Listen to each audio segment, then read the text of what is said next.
Bismillahirrahmanirrahim. Assalamualaikum warahmatullahi wabarakatuh. Salam sejahtera bagi kita semua, sehingga kita bisa bertemu dengan mata kuliah akuntansi perpajakan. Dalam mata kuliah hari ini nanti kita akan membahas yaitu tentang langkah-langkah masa PPN atau pengenalan masa PPN. Terus seperti apa, baru nanti kita akan bahas bersama-sama. Nanti setelah pembahasan minggu ini tentang langkah-langkah masa PPN, minggu depan kita akan membahas yaitu pembuatan faktur pajak pengeluaran. Untuk minggu ini, untuk temuan hari ini, kita akan membahas yaitu tentang langkah-langkah masa PPN. Itu apa saja mencakupi masa PPN. Temu dengan saya kembali, Bapak Eka Satria Wibawa.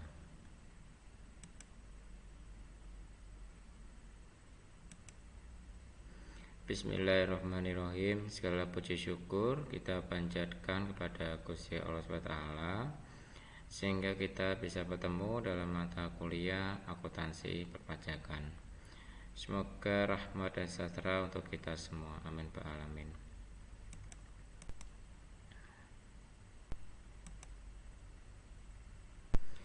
Tujuan perkuliahan hari ini, yang pertama, diharapkan mahasiswa dapat menjelaskan dan melaporkan masa PPN. Pokok bahasanya adalah tentang laporan masa PPN. Itu apa saja sih yang menyangkut masa PPN? Nanti kita akan bahas bersama-sama.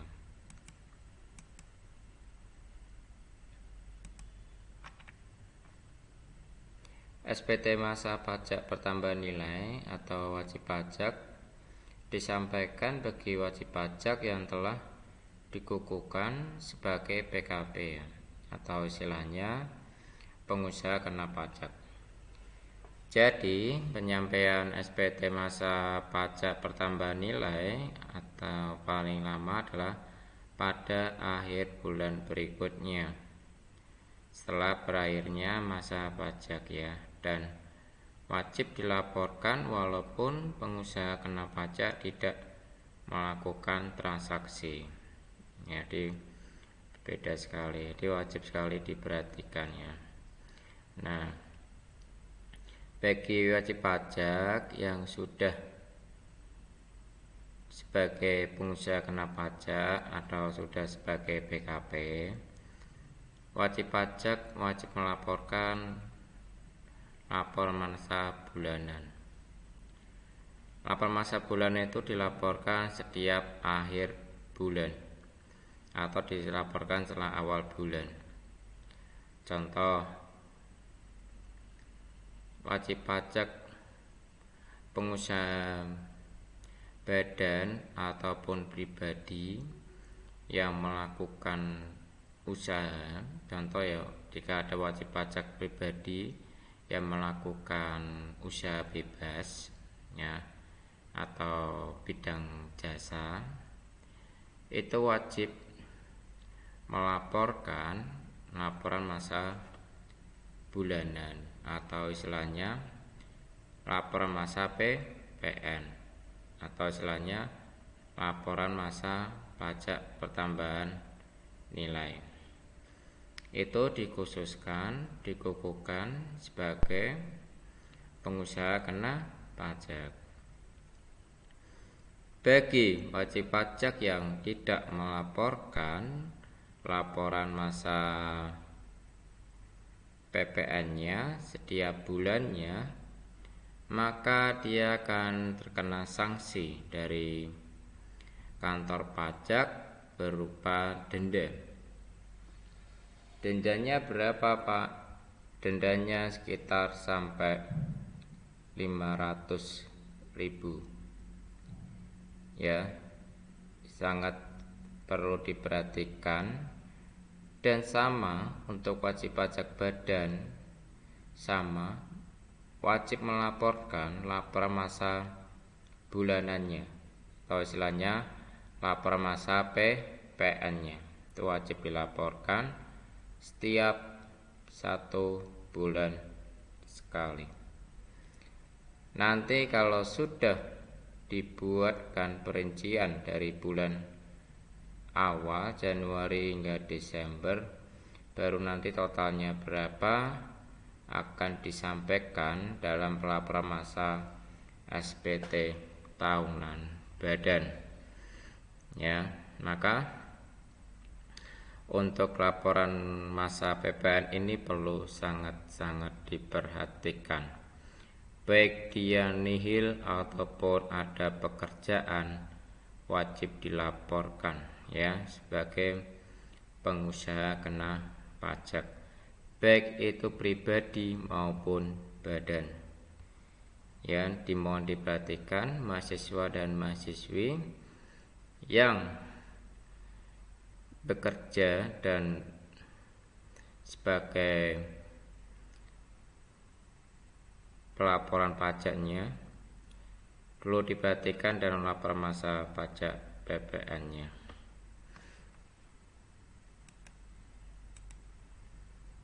SPT masa pajak pertambahan nilai untuk melaporkan dan mempertanggungjawabkan penghitungan jumlah pajak pertambahan nilai dan pajak penjualan atas barang mewah yang sebenarnya terutang ya, dan untuk melaporkannya tentang pekreditan pajak masukan terhadap pajak keluaran, pembayaran atau pelunasan pajak yang telah dilaksanakan sendiri oleh pengusaha kena pajak dan atau melalui pihak lain dalam satu masa pajaknya, disesuai dengan ketentuan peraturan perundang-undangan perpajakan.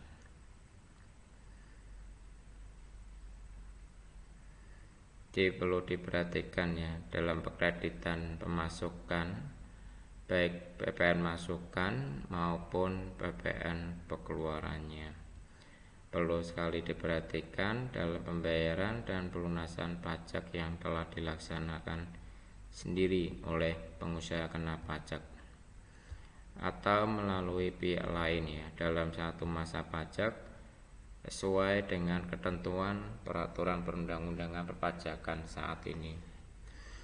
Peraturan perpajakan laporan masa PPN sebagai wajib pajak perlu diperhatikan ya, selalu update ya dalam Direktorat Jenderal Pajak ya di websitenya DJP Online Pajak, perlu diperhatikan tentang laporan masa PPN-nya. Sekarang laporan masa pajaknya sudah pakai e-faktur 3.0 ya, yang perlu diperhatikan sehingga sekarang lebih terperinci ya, lebih ketat, jadi sangat diperhatikan sekali. Dan laporan pajak ini sekarang lebih mudah ya, karena tidak mempersulit wajib pajaknya, pengusaha kena pajaknya.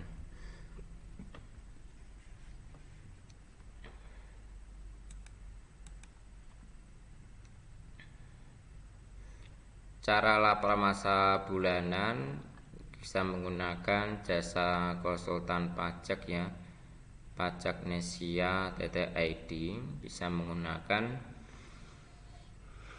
jasa konsultan pajak yang sudah banyak di luar di masyarakat, kantor konsultan pajak ya yang sudah berizin resmi ya, itu sudah banyak sekali bagi pengusaha kena pajak yang melaporkan masa PPN bulanannya. SPT masa pajak pertambahan nilai wajib disampaikan bagi wajib pajak yang telah dikukuhkan sebagai pengusaha kena pajak, atau istilahnya penyampaian SPT masa pajak pertambahan nilai paling lama pada akhir bulan berikutnya setelah berakhirnya masa pajak, dan wajib dilaporkan walaupun pengusaha kena pajak tidak melakukan transaksi. Ya, yang tadi sudah kita singgung bersama-sama, baik pengusaha kena pajak atau wajib pajak itu wajib ya melaporkan laporan masa PPN-nya bulanannya setiap akhir bulan berikutnya. Itu perlu sekali diperhatikan sehingga tidak merugikan diri kita sendiri ya. Yang perlu diperhatikan juga, karena kalau kita sampai tidak melaporkan maka kita nanti akan mengalami kerugian sendiri, baik dalam kerugian eksternal maupun internal, karena nanti akan pengaruh dalam pelaporan masa PPN-nya, karena akan pengaruh juga untuk kita bisa melakukan tender juga ke luar ya. Itu perlu kali diperhatikan. SPT masa pajak pertambahan nilai untuk melaporkan dan mempertanggungjawabkan penghitungan jumlah pajak pertambahan nilai dan pajak penjualan atas barang mewah yang sebenarnya terutang ya, dan untuk melaporkannya wajib.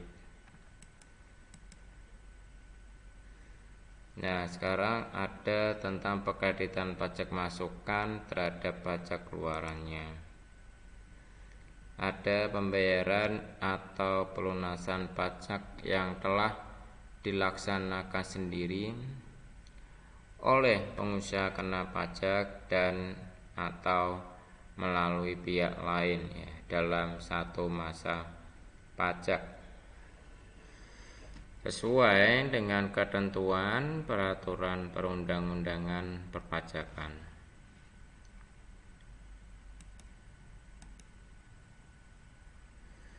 Kelengkapan SPT masa PPN yang perlu kita perhatikan.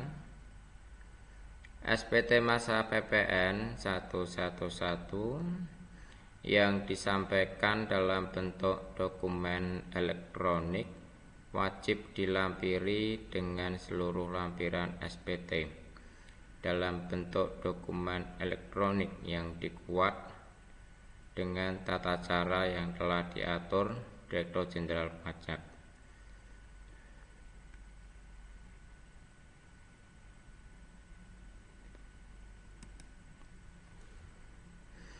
Yang kedua, Anda selaku PKP wajib melaporkan daftar pajak keluaran atas penyerahan dalam negeri dengan faktur pajak dalam SPT masa PPN 1111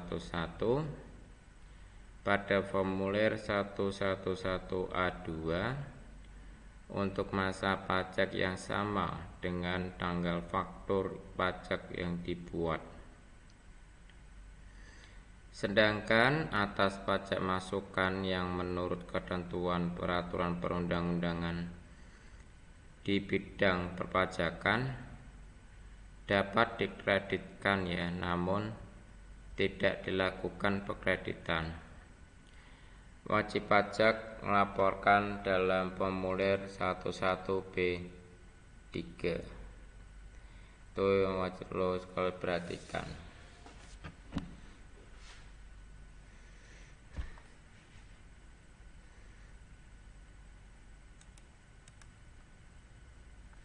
Nah, sekarang kita sudah memasuki berlakunya faktur 3.0.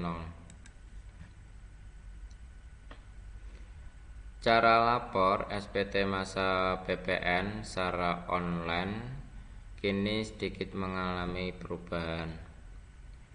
Hal tersebut berkenaan dengan penerapan secara menyeluruh.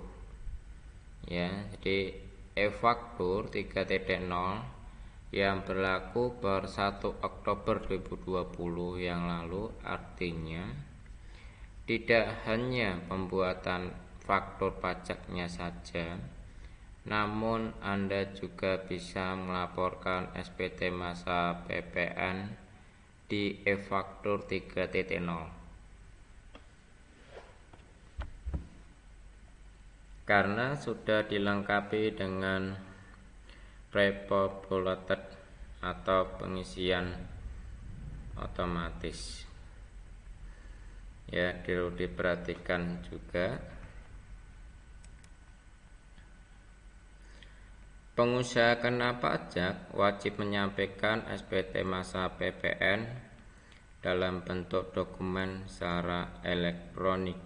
Jadi, pelaporan SPT masa PPN atau PPNBM wajib melalui websitenya e-faktur-pajak.go.id. Ya, perlu diperhatikan untuk pengusaha kena pajak, ya, wajib menyampaikan SPT masa PPN-nya dalam bentuk dokumen elektronik. Pelaporannya sekarang sudah memasuki pakai website e-faktur, ya, pajak.go.id. Nanti bagaimana Pak cara pembuatannya e-fakturnya? Untuk pembuatan e-fakturnya, baik faktur pajak masukan ataupun pengeluaran, minggu depan kita akan bahas bersama-sama untuk prakteknya, ya, cara pembuatan faktur pajak pengeluaran dan masukannya. Jadi perlu diperhatikan juga cara pembuatannya sehingga besok kalian bisa paham cara pembuatannya.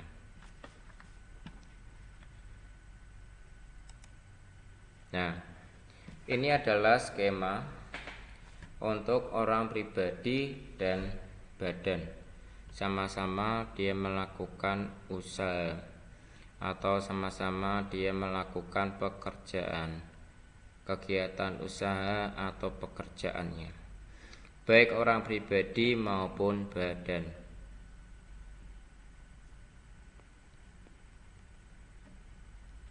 Yang pertama, setiap kegiatan usaha atau pekerjaannya menghasilkan barang.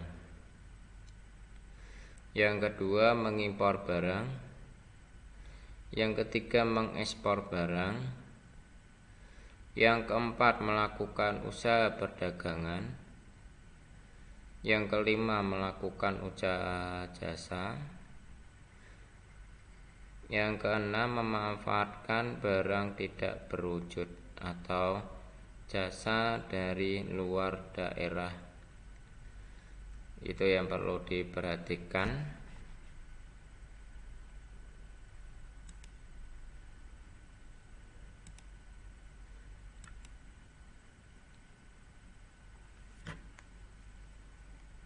Pengusaha kena pajak atau istilahnya PKP itu ada diagramnya. Yang pertama pengusaha, selanjutnya yang melakukan atau penyerahan BPK atau JKP, jasa kena pajak.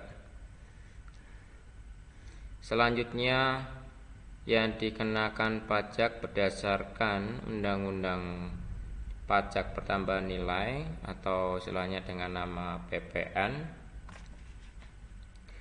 Yang selanjutnya tidak termasuk pengusaha kecil, kecuali pengusaha kecil yang memilih untuk dikukuhkan sebagai PKP.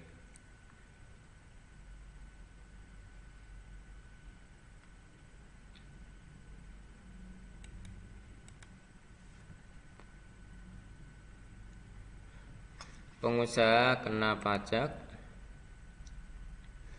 Pengusaha yang melakukan penyerahan BKP wajib melaporkan usahanya untuk dikukuhkan sebagai pengusaha kena pajak dan wajib memungut, menyetor, dan melaporkan pajak pertambahan nilai dan pajak penjualan atas barang mewah yang terutang.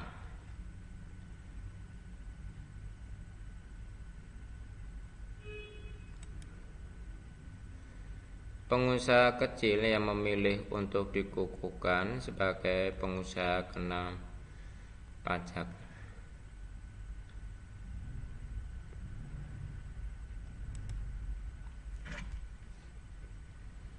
Selanjutnya, kegiatan apa saja yang harus dilalui?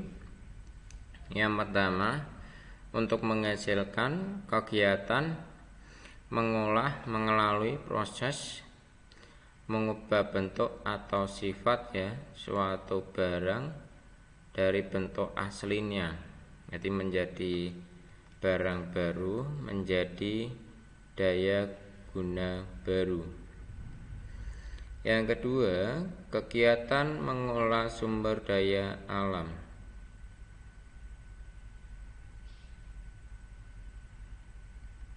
Yang ketiga, menyuruh orang pribadi atau badan melakukan kegiatan tersebut pada huruf F1 dan 2 di atas.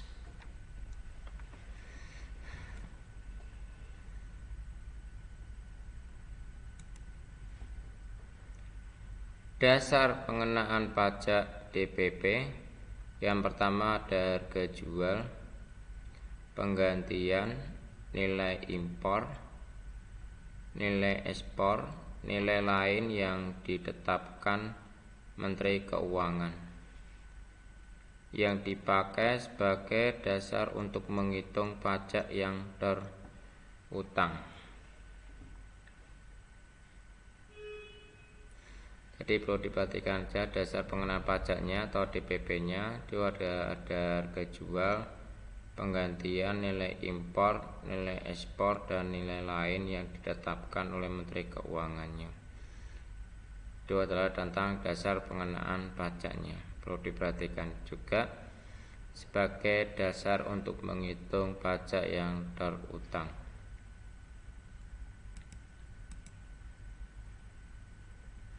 Harga jual. Yang pertama ada nilai berupa uang, termasuk semua biaya yang diminta atau seharusnya diminta oleh penjual barang kena pajak.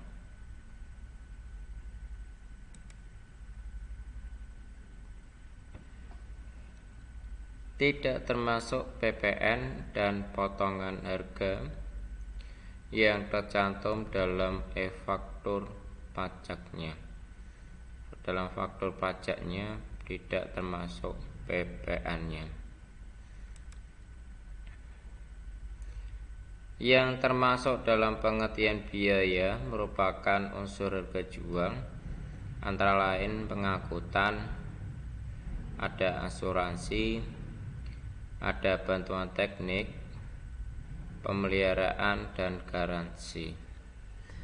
Perlu diperhatikan juga untuk mahasiswa dan mahasiswi dalam penghitungan harga jualnya, karena dia termasuk dalam pengertian biaya yang merupakan unsur harga jual. Jadi antara lain ada pengangkutan, ada asuransi, ada bantuan teknik, ada pemeliharaan, dan garansinya.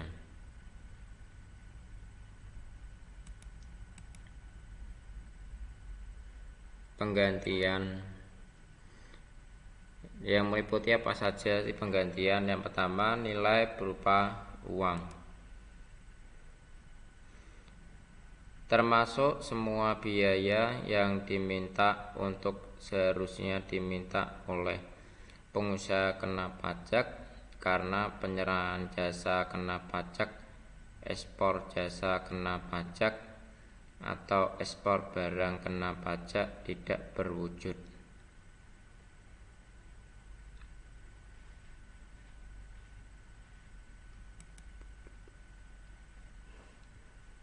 tidak termasuk PPN dan potongan harga yang tercantum dalam faktur pajak. Jadi tidak pengaruh ya dalam potongan harga yang tercantum dalam faktur pajaknya. Selanjutnya ada nilai berupa uang yang menjadi dasar penghitungan biaya masuk.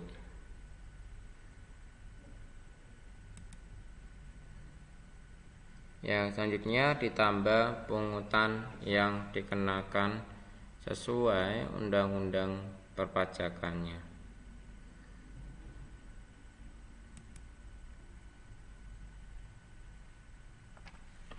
Tidak termasuk PPN atau PPNBM.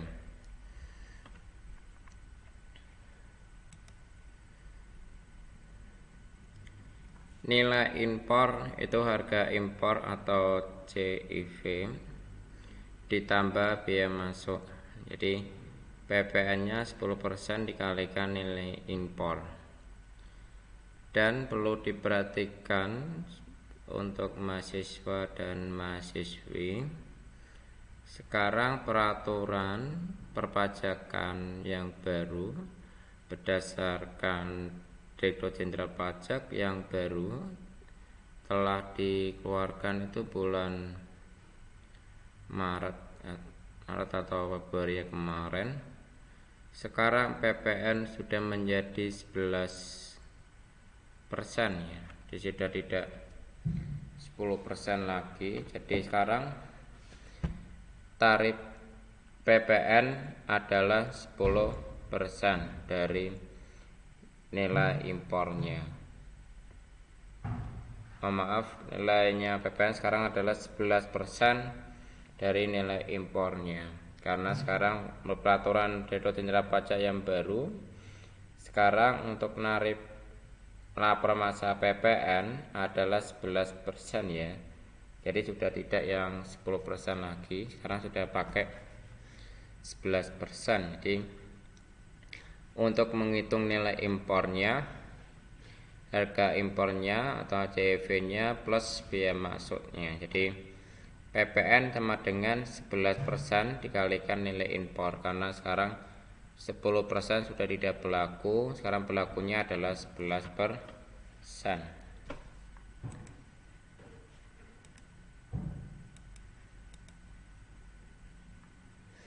Nilai ekspor. Nilai bisa berupa uang. Selanjutnya termasuk biaya yang diminta atau seharusnya diminta oleh eksportir ya, yaitu nilai yang tercantum dalam dokumen PIB atau pemberitahuan ekspor barang yang telah divietkan muat oleh Direktur Jenderal Pajaknya. Jadi menurut Direktur Jenderal Bea dan Cukainya.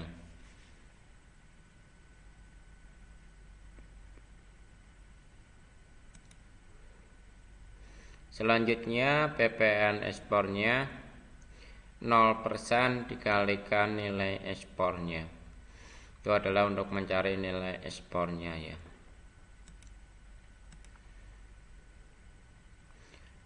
DPP dasar pengenaan pajak nilai lain.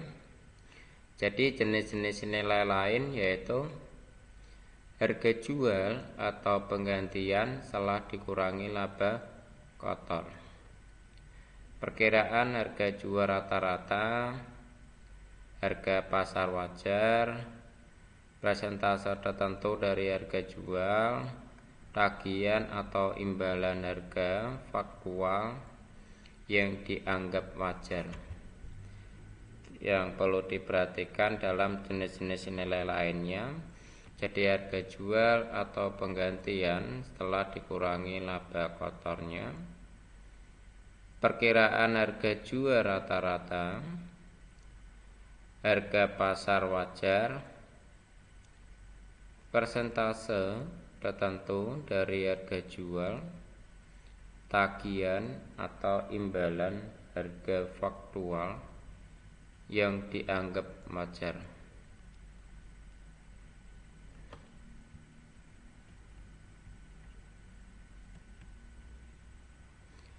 DPP nilai lain pemakaian sendiri. DPP pokok penjualan atau harga jual penggantian dikurangi laba bruto. PPN-nya adalah 11%. Maaf, ini saya masih menuliskan 10%. Untuk mahasiswa dan mahasiswi perlu diketahui adalah sekarang tarif masa PPN-nya adalah 11% ya, karena pertama pajakan yang baru berdasarkan Direktorat Pajak adalah 11%. Sekarang tarif masa PPN-nya. Jadi ini saya ralat 10% menjadi 11%. Jadi PPN-nya sama dengan 11% dikalikan harga pokok penjualannya.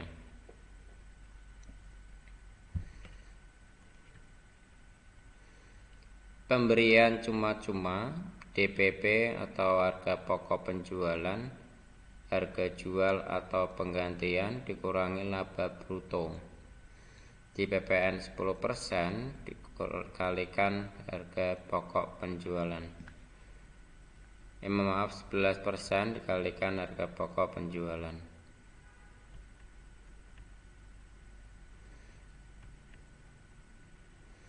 DPP lain, nilai lain, jadi penyerahan BKP barang kena pajak atau JKP jasa kena pajak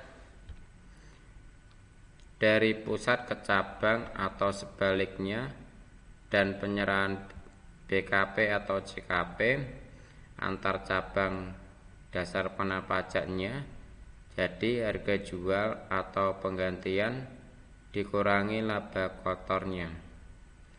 Jadi PPN-nya adalah 11% dikalikan harga jual atau penggantian dikurangi laba kotornya.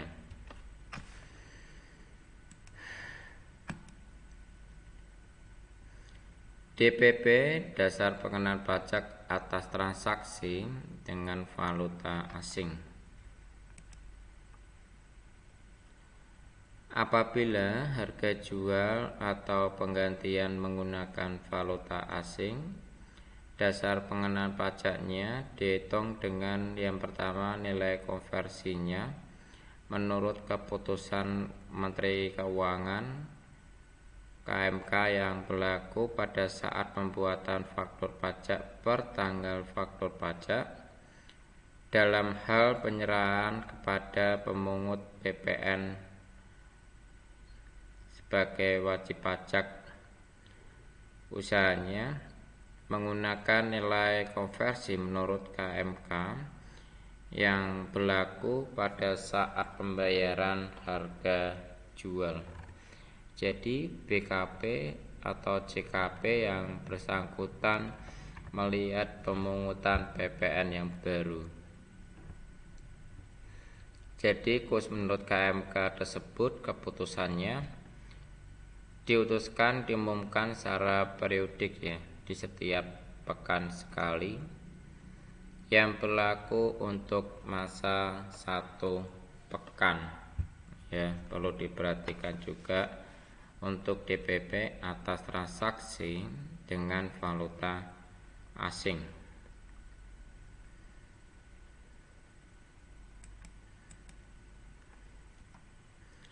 Selanjutnya DPP atas penyerahan BKP yang tergolong mewah.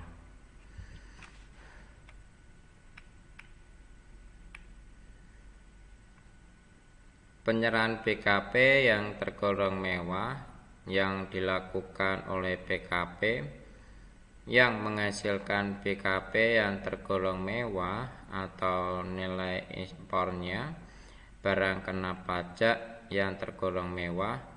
Dasar pengenaan pajak tidak termasuk PPN dan PPNBM.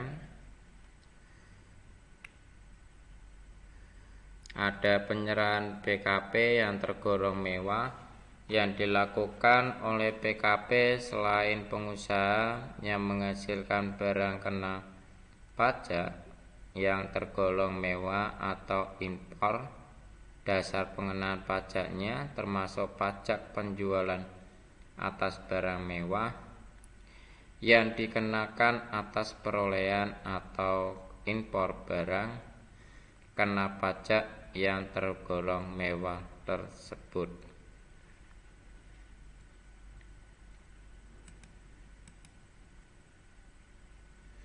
Tarif PPN.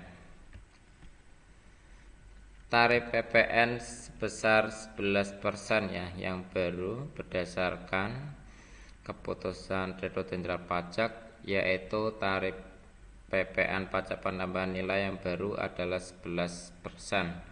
Maaf, ini saya tulis 10% karena saya salah ketik, seharusnya adalah 11%.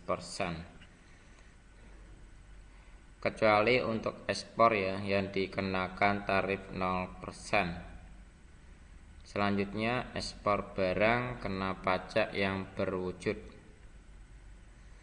Ekspor barang kena pajak tidak berwujud, dan ekspor jasa kena pajak. Terima kasih telah mengikuti perkuliahan saya dengan baik. Jika ada pertanyaan, silahkan nanti bisa tanya dengan saya baik di chat grup maupun pribadi. Baik, saya akhiri dalam mata kuliah saya hari ini, mata kuliah akuntansi perpajakan. Saya mengucapkan terima kasih yang telah hadir dan mengikuti mata perkuliahan saya hari ini. Terima kasih. Salam sejahtera untuk kita semua. Assalamualaikum warahmatullahi wabarakatuh.